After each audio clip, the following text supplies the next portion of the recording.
¿Cómo están ustedes? Buenos días desde ese momento que estoy grabando, también desde la parroquia de Concal.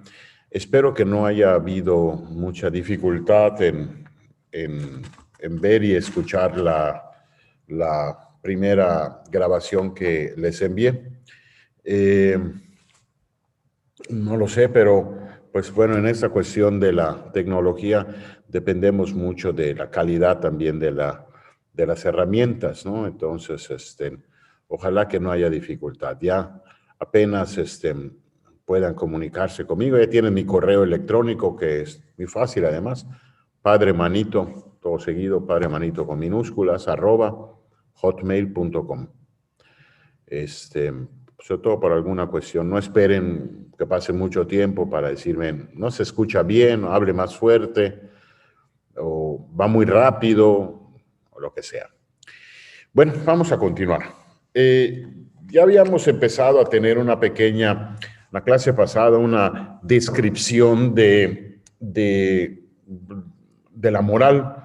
No dijimos y expliqué por qué no me gustaba el término definición, porque finalmente definir, pues, es poner fines a algo, ¿no? Y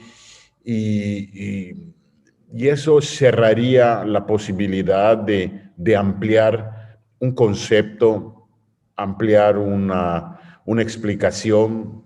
Me parece un poco soberbio de decir, en este caso, ¿no? La moral es esto y no puede ser otra cosa, ¿no? No, sobre todo en una situación como es la moral, un tema como es la moral, debería estar abierta a muchas cosas más.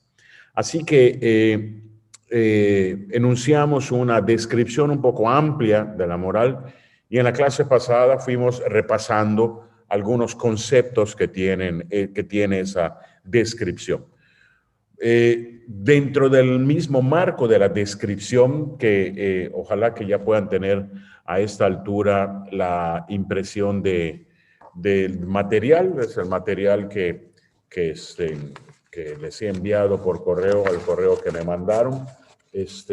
Yo me voy basando en esto, algunas cosas que voy subrayando, que voy apuntando. Leo algunos párrafos, me detengo en algunas cosas que puedan servirles, ¿no?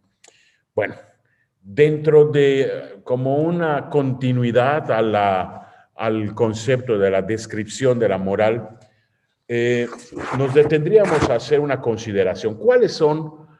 ¿Qué aspectos toca la moral? ¿Cuáles son los campos de la moral?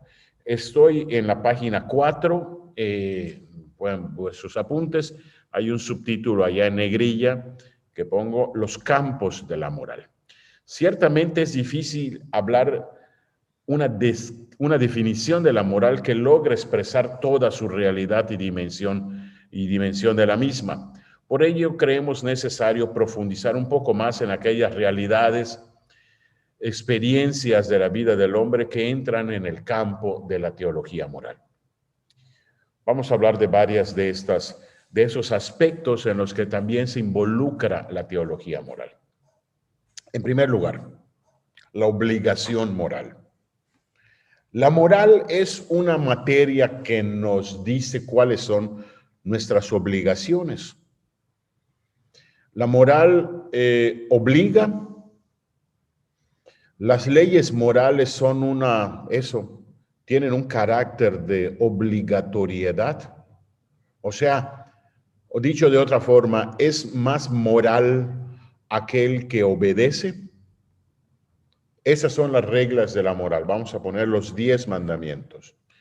Y una persona puede decir, he cumplido los 10 mandamientos. Bueno, aquel pasaje del capítulo 10 de San Marcos, del joven rico, ¿se acuerdan ustedes? Que el Papa Juan Pablo hace una preciosa descripción al inicio de la Veritatis Splendor. Cuando el joven le dice, todos esos cumplen. Cuando Jesús le empieza a desgranar los mandamientos y le dice, todo eso lo he cumplido desde mi juventud. Una persona así es una persona perfectamente moral. Vamos a ver. En una visión reducida de la moral que se limita a las normas, el tema de la obligación moral es considerado como el concepto que sintetiza el discurso moral. A lo largo de la historia, el término obligación ha cambiado su significado original. Si hablamos de una contraposición entre libertad y ley, la obligación será el resultado frío de la ley que se impone al hombre desde fuera. El impulso, y eso lo subrayo, el impulso de actuar será de la mera obligación, dejando a un lado los principios evangélicos, las virtudes, el amor. Me detengo acá. A lo mejor se ha considerado por mucho tiempo, por muchos siglos, incluso en el Antiguo Testamento, se ha considerado que la moral conlleva una serie de obligaciones y ante los ojos de Dios resultaría una mejor persona, una persona obediente, aquella persona que cumple las leyes, que cumple los mandamientos. ¿Qué pasa con esto? ¿Está mal eso? No está mal, pero está incompleto. Está incompleto. ¿Cuántos no son los rounds, por decirlo así, que tuvo nuestro Señor con los escribas y fariseos precisamente por ese tema, por el tema de la obligación? Jesús le echaba en cara a los fariseos, a los escribas y fariseos, les echaba en cara que ellos eran cumplidores de la ley hasta la última coma de la ley, pero vaciaban el cumplimiento de la ley del Espíritu. Y para esto, queridos amigos, voy a poner un ejemplo que seguramente van a poder entender y que creo que puede iluminar eso que estamos diciendo. Vamos a regresar al tema del matrimonio. Muchos de ustedes son hombres casados. Cuando hablamos de la fidelidad conyugal, por ejemplo, ¿no? La fidelidad conyugal, ¿de qué estamos hablando? Cuando yo digo un hombre es fiel a su esposa o una esposa es fiel a su marido, ¿a qué nos estamos refiriendo? Bueno, a que no tenga por allá algún paquete, ¿no? Que no tenga por allá alguna aventura, que no tenga por allá algo indebido, ¿no? Alguna capillita por allá. Es fiel el hombre que no tiene a otra mujer. Es fiel la mujer que no tiene a otro varón. O dicho de otro modo, preguntado de otro modo, la fidelidad se agota en el no tener relaciones con otra persona. Claro que no. La fidelidad es mucho más que eso. No podemos hablar de fidelidad solamente diciendo este hombre es fiel porque no tiene otra mujer. La fidelidad es mucho más grande. La fidelidad tiene otras expresiones. Incluso si nos vamos al concepto de la fidelidad, si descomponemos la palabra fidelidad en su etimología, nos vamos a dar cuenta de que la fidelidad es sinónimo de confianza. O sea, es fiel aquel que tiene confianza. Fidelidad se descompone así en dos raíces griegas. Fides, fidei, que quiere decir fiel, pero fiel es sinónimo. Esa fides, confianza, con fides, fidei. Tienen la misma raíz etimológica. Fidelidad y confianza tienen las mismas raíces etimológicas. Son palabras sinónimas. Un hombre, una mujer que no tienen relaciones con otra persona, a lo mejor cumplen un aspecto de la fidelidad, pero no agotan la fidelidad, es mucho más que eso. Es por eso que tendríamos que decir, cuando hablamos de la obligatoriedad de la ley moral, no es solamente cumplir las cosas. Vamos a poner un ejemplo del Evangelio, que no tengo aquí en la mano mi Biblia, ¿no? Lo que pasa es que ya ven ustedes que las cuestiones de las señales del internet, entonces estoy en una sala aquí en la parroquia y mis libros están en otro lado. ¿Se acuerdan ustedes cuando Jesús les reclama a los fariseos, a los escribas y fariseos, les reclama sobre el impuesto que se llamaba el Corbán? ¿Qué era el Corbán? El Corbán era un impuesto que los judíos estaban obligados a dar al templo. Pero Jesús pone un ejemplo. ¿Qué tal si este dinero se lo tengo que dar a mi papá? Porque está muy grave mi papá. Está en el hospital mi papá. Está pasando un apuro económico muy serio mi papá. Y yo le digo a mi papá, no papá, no te puedo dar ese dinero porque ese dinero es para el templo. Los judíos justificaban eso. Porque la ley, la persona estaba obedeciendo a la ley. La ley decía que había que pagar un impuesto para eso y por lo tanto no importa que faltaran a la caridad, al amor, con tal de cumplir su ley, el impuesto, lo que marcaba la ley del impuesto ese, el Corbán. Como decía nuestro Señor, óyeme, en nombre de la ley ustedes están faltando a la caridad. Ese es el problema de la obligatoriedad. Si miramos la moral como un código de leyes obligatorias, le vaciamos el sentido. Está muy feo lo que les voy a decir. Prostituimos la moral. La moral no es una serie, una lista de obligaciones. Es mucho más que eso. Es mucho más que eso. Yo recuerdo cuando el cardenal Joseph Ratzinger presentó al público en una rueda de prensa mundial, presentó el catecismo de la Iglesia Católica. Si no me equivoco, eso fue en 1996, me parece. Al inicio del catecismo está la carta que escribe el cardenal Ratzinger presentando el catecismo. Y comentó ya luego, ya fuera de lo que leyó, del discurso que leyó, decía que el catecismo, como la moral, no era una serie de normas obligatorias. Y puso este ejemplo que es muy feliz. La moral son como las señales en una carretera.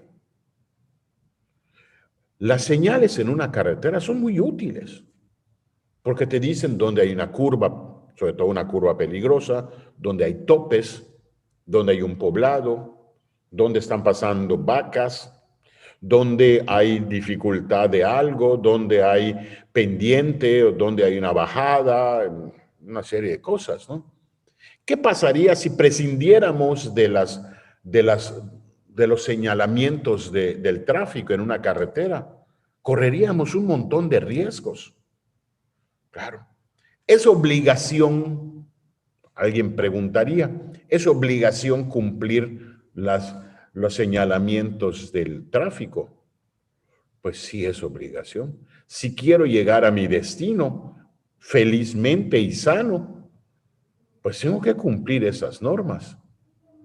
Las normas, en este caso las reglas de las señales del tráfico, del tránsito, están para ayudarme a cumplir mi objetivo. Esa es la moral. La moral efectivamente son una serie de normas y de reglas, pero que tienen como objetivo que yo pueda llegar al final de mi carrera, que yo pueda llegar al final de mi objetivo. Entonces, en ese sentido, no puede ser la moral solamente una serie de normas obligatorias.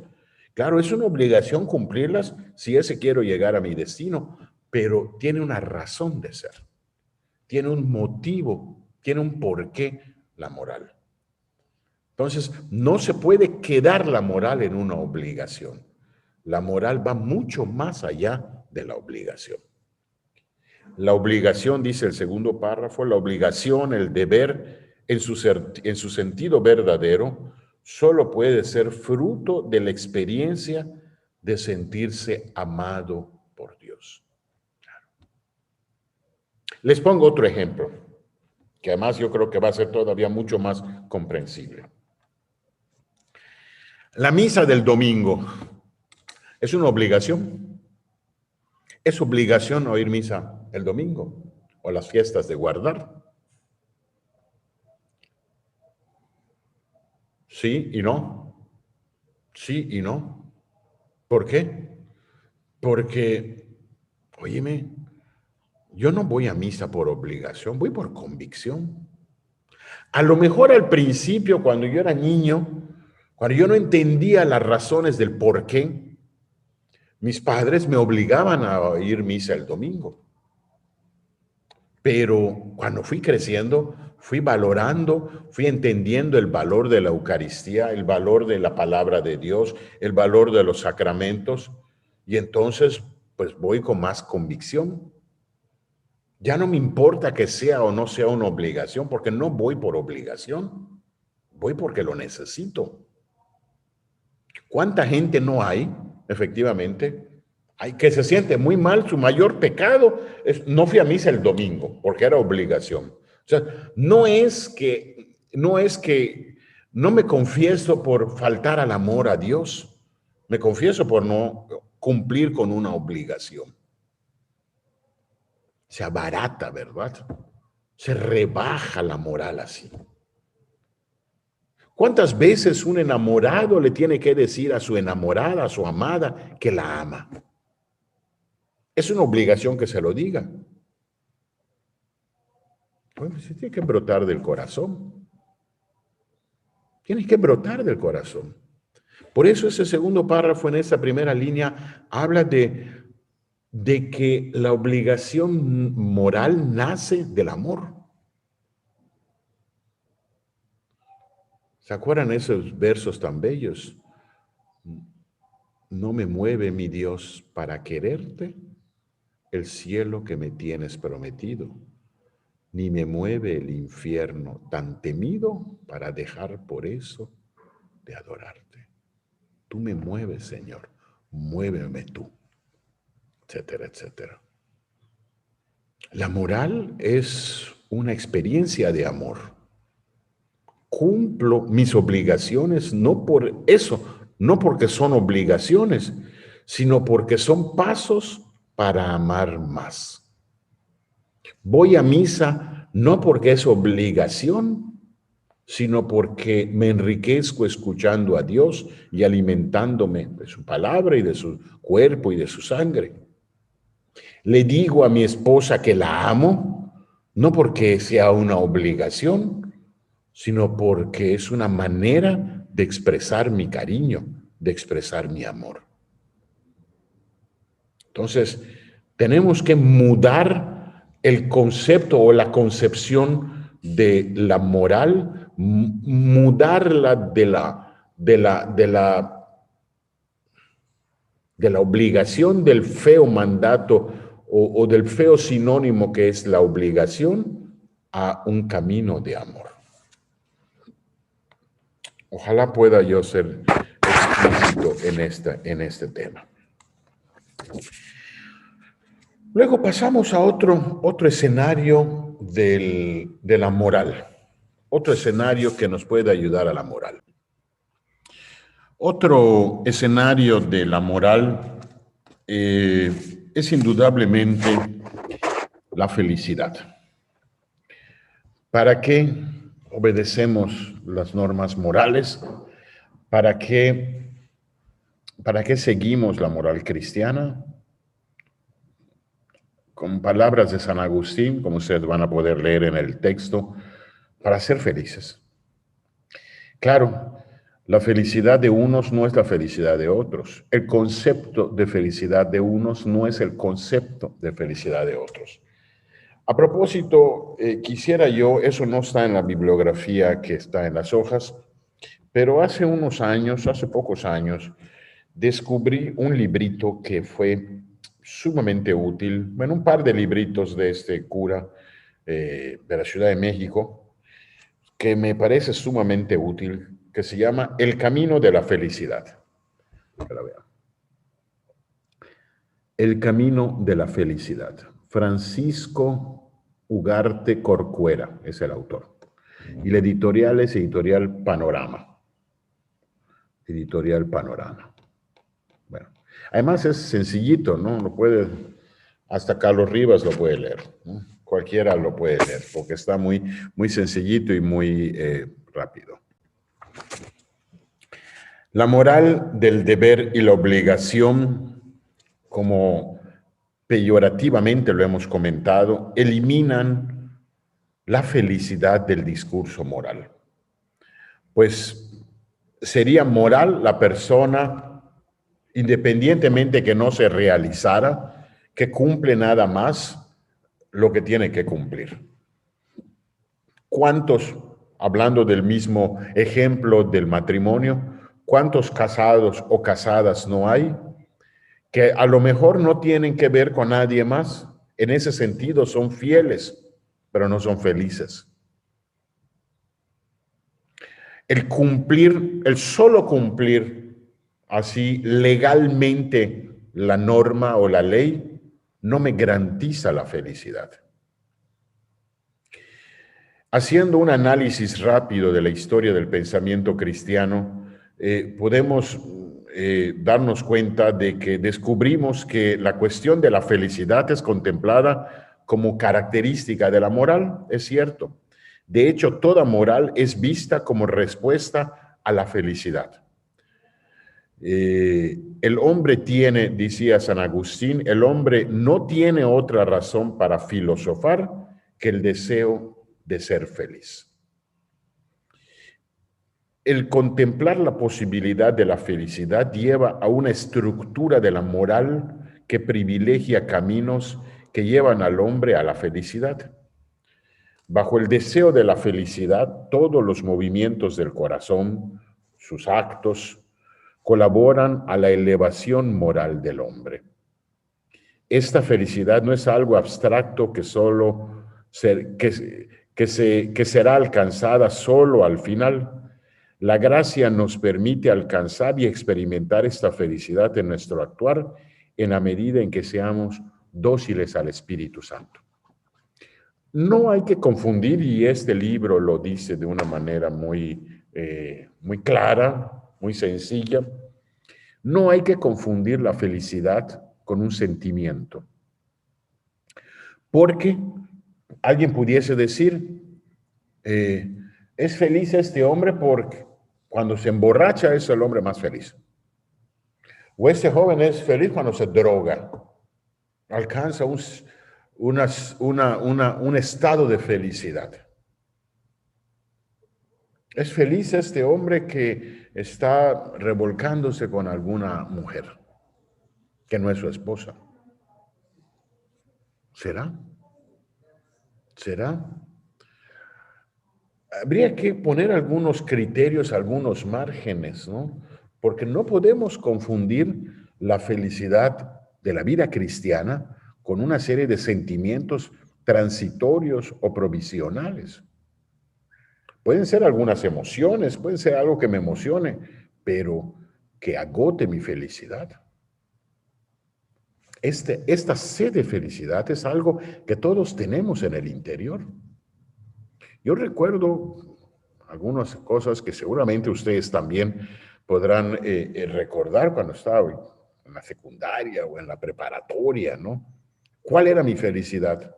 La fiesta que viene del fin de semana, los 15 años que se aproximan, no sé qué fiesta alguien había organizado, el plan que tenía el fin de semana para no lo sé, ¿no? Y claro, ¿cuál era el día más terrible y más trágico de la semana? El domingo. ¿Por qué? Porque se acabó ya todo eso que llenaba mi cuota de felicidad. ¿Cuál es mi cuota de felicidad? Mi cuota de felicidad no puede ser transitoria o que se gaste o provisional. Hoy empieza y mañana termina. Empieza con este viaje que tanto programé, que tanto organicé, y se acabó el viaje y se acabó la felicidad. El contemplar la posibilidad de la felicidad lleva a una estructura de la moral que privilegia caminos que lleven al hombre a la felicidad. Tengo que entender qué es lo que me va a realizar. Aquí también hay que considerar otro aspecto. El aspecto, las diferencias humanas o sensibles, las diferencias de carácter, las diferencias de temperamento. Hay gente que es mucho más, digamos, explosiva o más sensible. Hay gente que es más tranquila, más contemplativa, menos explosiva, menos fosforito, ¿no? ¿Quién se divierte más? ¿Quién es más feliz? ¿Aquel que se aloca con algo y todo, o aquel que se emociona con alguna cosa tranquila? Les voy a poner un ejemplo, ¿no? que puede diferenciar. Imagínense que un padre de familia, un matrimonio, que además esto alguien me lo contaba y me hizo mucha gracia, pero es muy cierto, ¿no? Su hijo o su hija se van un año fuera, a un intercambio, a una experiencia de estudio, lo que sea, ¿no? Los dejan de ver un año.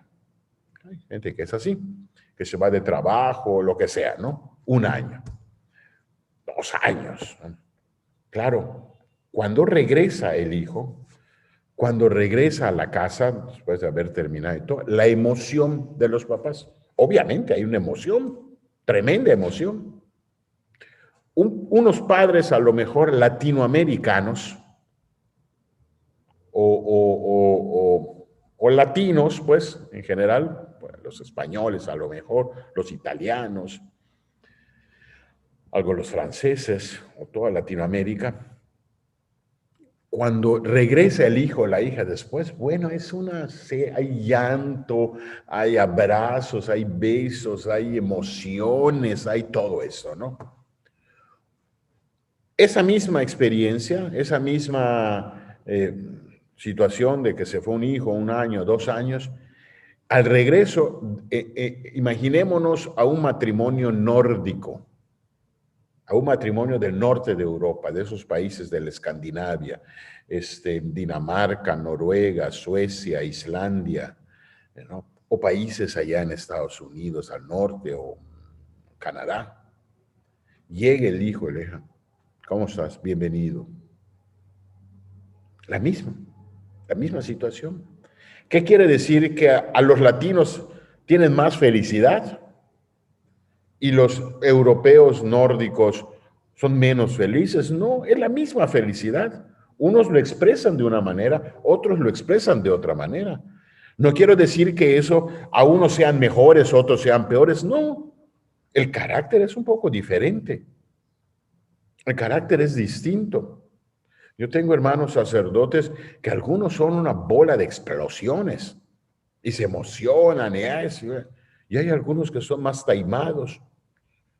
¿Quién es mejor? Los dos. Los dos, ¿por qué? Porque la cuestión del carácter, la cuestión del sentimiento de todo esto, los dos son felices, claro. Entonces, no podemos confundir la felicidad solamente con un sentimiento. Soy feliz en este momento porque ganó mi equipo y ya soy infeliz porque perdió mi equipo. Imagínense a los pobres que le van a Cruz Azul, estarían suicidados ya.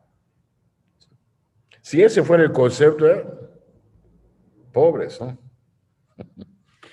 Pero bueno, yo a las muchachas de hoy aquí en Concalio les digo, búsquense a un joven que le vaya al Cruz Azul. Ese es garantía de fidelidad. El que le va al Cruz Azul, el que le sigue yendo al Cruz Azul, a pesar de todo lo que le han hecho a los aficionados del Cruz Azul, el que le sigue yendo, eso es fiel, eso es garantía. Así que ojalá que a las chicas se busquen a algún aficionado del Cruz Azul. Entramos en este concepto de la felicidad Algo que pudiese parecer, y es muy delicado, que vamos a hablar, que pudiese parecer una cuestión antagónica o contradictoria a la felicidad. El sufrimiento. El sufrimiento quita la felicidad. El sufrimiento es un enemigo de la felicidad. El sufrimiento, el dolor es una realidad inseparable del hombre. Es ante ella que nos cuestionamos respecto al sentido de la vida, de la bondad e incluso sobre la misma experiencia de Dios. Así lo afirma el Papa Juan Pablo II cuando dice: es profundamente humano, el dolor es profundamente humano, porque en él el hombre,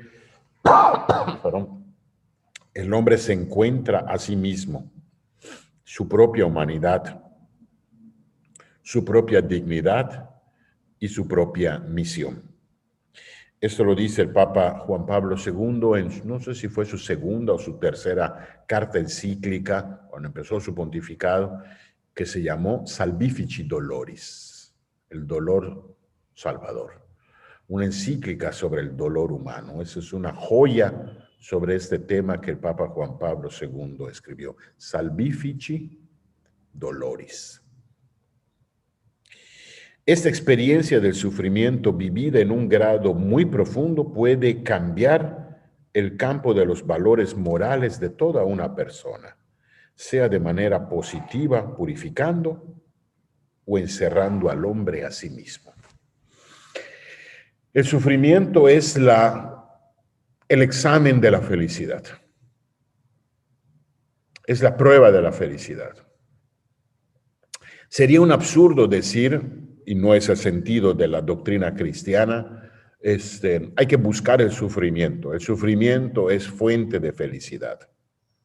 Pero tampoco ir al otro extremo, a decir, hay que evitar todo lo que sea sufrir. Juan Pablo II dice en esa carta encíclica algo que es muy hermoso. Dice, el dolor es como la sombra de una persona. No podemos aislarnos del dolor, no podemos sacar el dolor de nuestra vida. El dolor es parte, el sufrimiento es parte de la persona.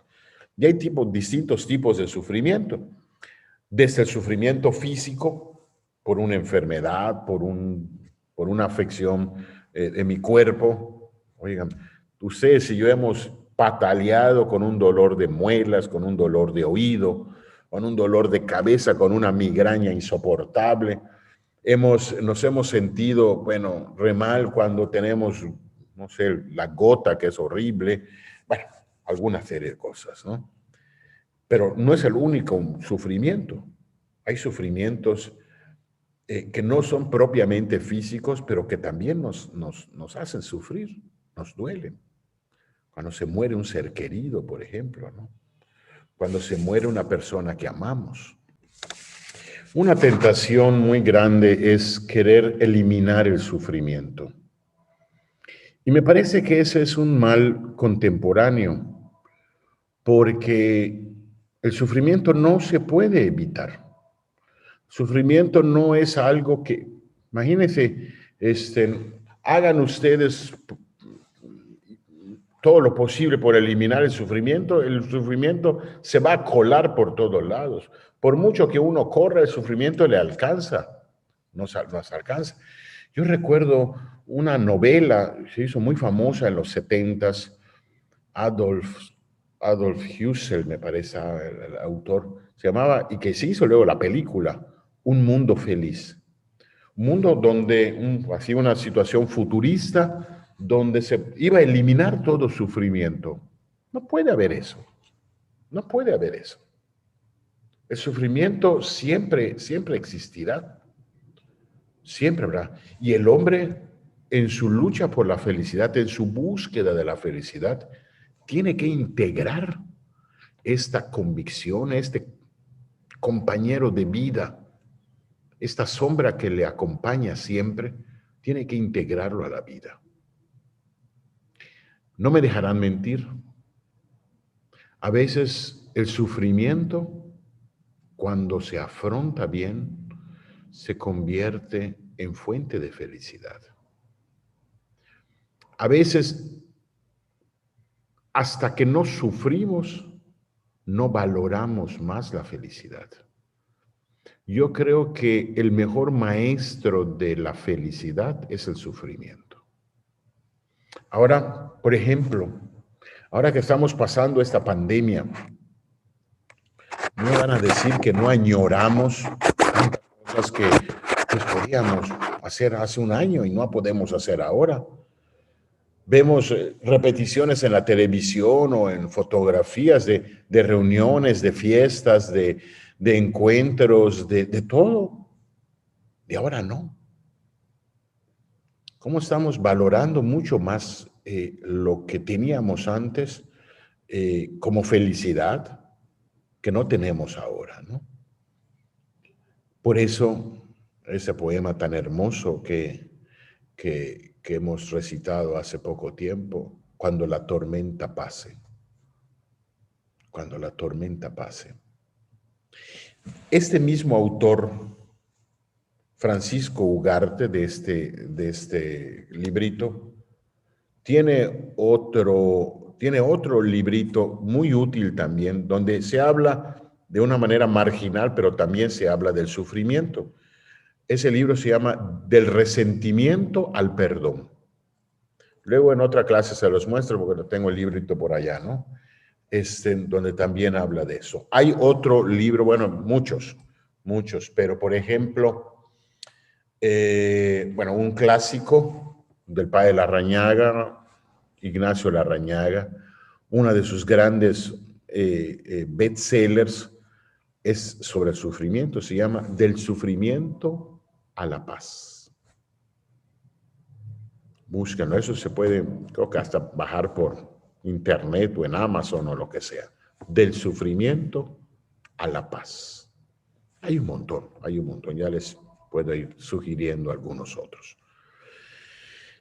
Este tema, por lo tanto, del sufrimiento que va tomado de la mano de la felicidad, me parece que es algo digno de reflexión.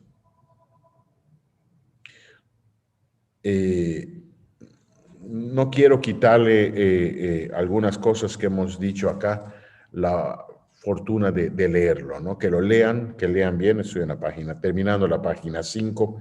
Hay allá alguna bibliografía que también seguramente les podrá ayudar. Bueno, hemos conversado algunos escenarios sobre la descripción de la teología moral, en los que seguramente podrán ampliar más. Seguiremos todavía dándole vueltas a esa descripción de la moral para poder entenderla y ubicarla mucho mejor. Les envío un saludo cariñoso y ojalá que haya sido clara la conversación de esta mañana. Saludos a todos.